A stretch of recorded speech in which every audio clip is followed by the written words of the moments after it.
जर तुम्ही तुमचं मन एका विशिष्ट अवस्थेत ठेवलं तर तुमच्याजवळ उपलब्ध ऊर्जा ही प्रचंड असेल.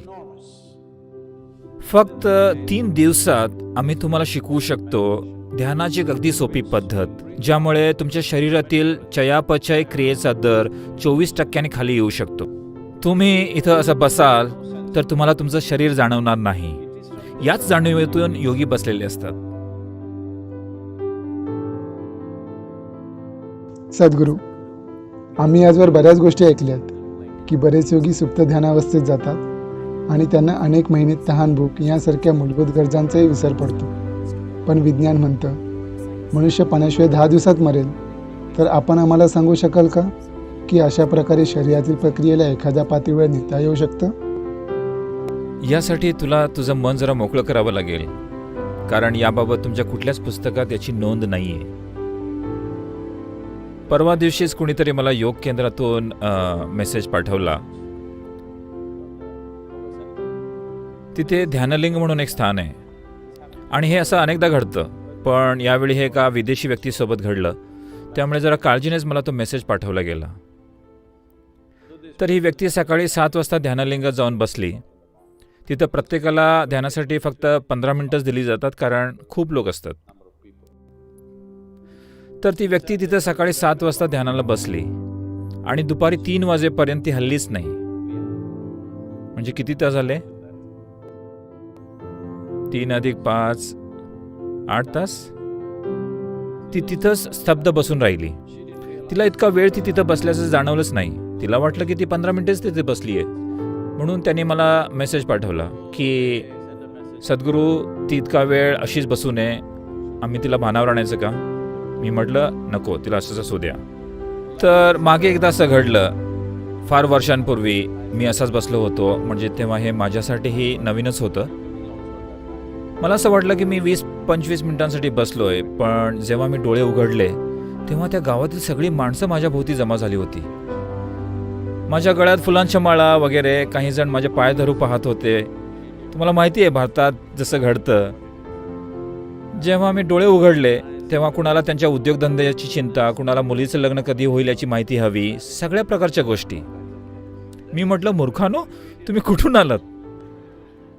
तेव्हा कुणीतरी म्हटलं तुम्ही इथं 13 दिवसापासून बसून आहात.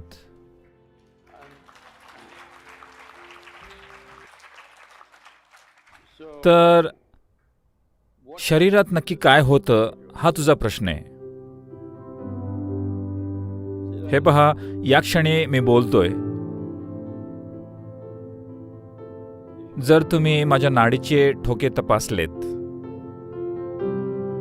तर ते जवळपास 55 ते 58च्या आसपास असतील. जर मी फक्त शांतपणे बसून राहिलो तर ते 40च्या खाली जातील. जर मी नुसताच खाली बसून राहिलो, सहज काहीतरी करत, न बोलता, कसलीच हालचाल न करता, फक्त सहज बसून राहिलो तर ते 40च्या खाली येतील. म्हणजे आता हे अगदी निवांत झालंय. आता कोणतंच अनावश्यक घर्षण निर्माण होत नाहीये. त्यामुळे याला लागणारं ऊर्जेचं प्रमाण देखील आता फार कमी आहे. तुम्ही सगळे मेडिकल स्टुडंट्स आहात. तुम्हाला माहिती आहे शरीरातील सुमारे 20% ऊर्जा मेंदू वापरतो, जरी त्याचं वजन अर्धा ते पाऊण किलो एवढंच आहे. म्हणजे हा एवढासा अवयव 20% ऊर्जा वापरतोय आणि हा एवढा मोठा भाग 80% ऊर्जा वापरतोय. आता यांची तुलना केली तर हे वजनाने 50 पट अधिक आहे, जरा जास्तच. तेव्हा तुम्ही हे लक्षात घेतलं पाहिजे की जर तुम्ही तुमचं मन एका विशिष्ट अवस्थेत ठेवलं तर तुमच्याजवळ उपलब्ध ऊर्जा ही प्रचंड असेल, कारण तुम्ही त्या ऊर्जेचा अनावश्यक खर्च करत नाही आहात. हे सर्व प्रकारच्या प्रणालींमध्ये लागू आहे. मग ती गाडी असो, यंत्र असो, काहीही असो, जेवढं घर्षण कमी तितका ऊर्जेचा वापर कमी, नाही का? कुठल्याही गोष्टीत घर्षण जितकं जास्त तेवढा ऊर्जेचा वापरही जास्त होतो.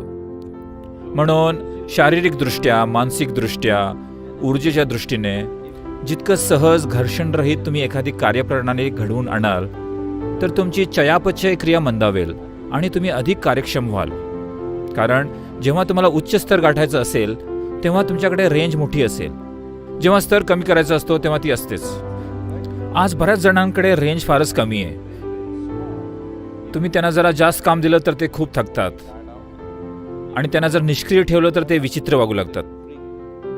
जर तुमच्याकडे काहीच करायला नसेल तर तुम्ही वेडावून जाता, नाही का?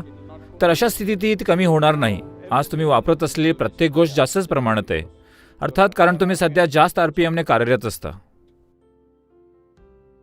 फक्त 3 दिवसात आम्ही तुम्हाला शिकवू शकतो ध्यानाची एक अगदी सोपी पद्धत, ज्यामुळे तुमच्या शरीरातील चयापचय क्रियेचा दर 24% खाली येऊ शकतो.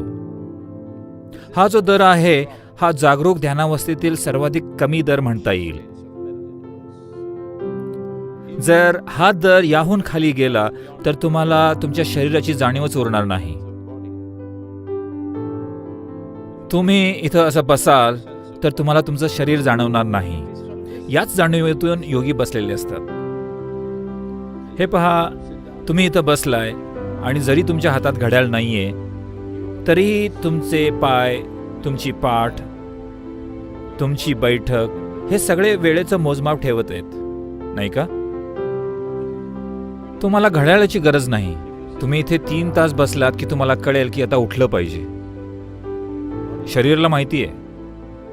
तर कुणीतरी तासनतास दिवस असंच बसून असतात कारण त्यांना त्यांच्या शरीराचं भानच नसतं. का शरीराचं भान नसतं? कारण फक्त तुमच्या चयापचय क्रियेचा दर कमी झाला म्हणून नाही, तर तुमच्या ऊर्जेच्या तीव्रतेमुळे जी जैविक ऊर्जा नाही आहे. ऊर्जेचा दुसरा पैलू म्हणजे ती अतिशय तीव्र असते आणि एकदा जर का त्या ऊर्जेनं तुमचं सबंध शरीर व्यापलं की मग तुम्हाला तुमच्या शरीराचं अस्तित्व जाणवणार नाही. जर मी एखादा कार्यक्रम घेतला सतत 10 ते 12 तास, मी एकटाच सतत पाणी पित असतो आणि एकटाच असा आहे जो बाथरूमला जात नाही, एकटाच असा आहे जो ब्रेक घेत नाही. प्रत्येक जण दर 2 तासांनी ब्रेक घेतो आणि येतो.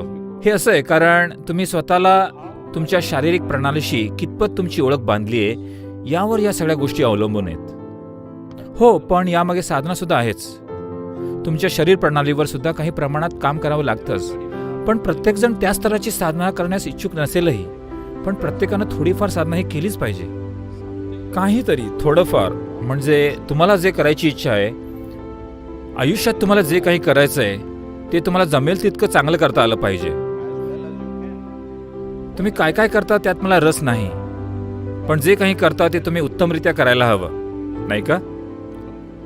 ते तुम्ही अगदी उत्तमरित्या करायला हवं. एक मनुष्य म्हणून हे फार महत्त्वाचं आहे. आपण ते छान प्रकारे केलं पाहिजे. तर यासाठी हे खूप महत्त्वाचं आहे की तुमचं शरीर आणि मन यात एक बाधा होता कामा नये. तुमचं मन आणि तुमचं शरीर तुम्हाला पावलोपावली अडचणीत आणता कामा नये. ती दोन्ही तुमच्यासाठी एक प्लॅटफॉर्म व्हायला हवीत ज्यावर तुम्ही उभं राहू शकता. पण आज लोक यातच बुडत आहेत. हा एक प्लॅटफॉर्म आहे, हे चांगलं आहे, पण जर हा तुम्हाला बुडवत असेल तर इथं बसून बोलण्याची जागा नाही, नाही का? हे तुम्हाला धरून ठेवतंय म्हणून ते छान आहे. तुमच्या शरीरानं, तुमच्या मनानं तुम्हाला मजबूतपणे धरून ठेवायला हवं. तसं झालं तर तुम्ही मग बाहेरील गोष्टींवर अवलंबून राहणार नाही. आणि प्रत्येक वेळी पाणी तोंडानेच प्यायलं जातं असं नाही.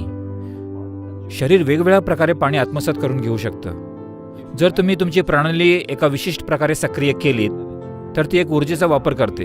आता तुम्ही अन्न खाताय, पाणी पिताय, श्वास घेताय, कशासाठी? ऊर्जेच्या निर्मितीसाठीच ना? पण विज्ञानानं तुम्हाला हे आता सिद्ध करून दाखवले की सगळीकडे पुरेशी ऊर्जा आहे. तर ही उपलब्ध ऊर्जा ती जशी आहे तशी आत्मसात केली, जर ती तुम्ही शोषून घेतलीत.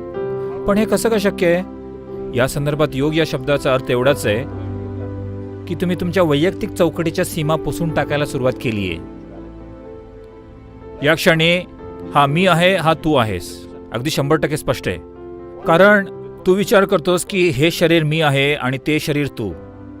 माझ्या शरीराला स्पष्ट सीमा आहेत आणि तुझ्या शरीराला स्पष्ट सीमा आहेत. माझं मन आणि तुझं मन यांना सुद्धा मर्यादा आहेत. कधी कधी ते एक होत असतीलही, पण माझं जीवन आणि तुझं जीवन ह्या 2 वेगवेगळ्या गोष्टी नाहीत. तू साबणाचे फुगे उडवलेस का कधी? की शाळेतही असाच गंभीर मुलगा होतास, नाही ना? तू साबणाचे फुगे उडवलेस? समजा इथं बसून आपण फुगे उडवतोय.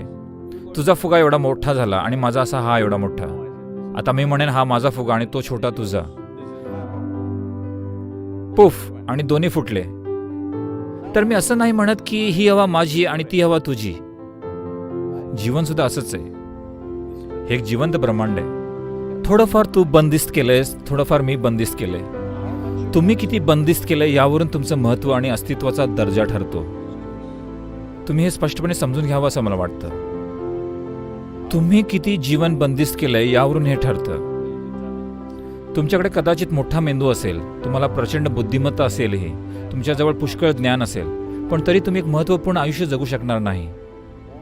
जर तुम्ही पुष्कळ प्रमाणात जीवन बंदिस्त करू शकलात तर तो एक मोठा फुगा असेल तर ते महत्त्वाचं ठरतं. जर तुमची शरीरयष्टी जाडजूड असेल, इतर जण तुम्हाला मोठा म्हणतील, पण तुमचा अनुभव तसा असणार नाही. तुमच्याजवळ एक मोठा मेंदू असेल, लोक म्हणतील तो खूपच हुशार आहे, पण तरीही तुम्ही तुमच्या आत परिपूर्ण आयुष्य अनुभवणार नाही. जर तुम्ही जीवनाचा एक मोठा भाग तुमच्या आत कैद करू शकला तरच. मग जेव्हा तुम्ही इथं बसता, नुसतं बसून जरी असला तरी हे अद्भुत वाटेल. आयुष्य जेव्हा असं असेल तेव्हा डोळे बंद करा अथवा उघडा. तुम्ही काही केलं किंवा नाही केलं तरी त्याने तुम्हाला काही फरक पडणार नाही.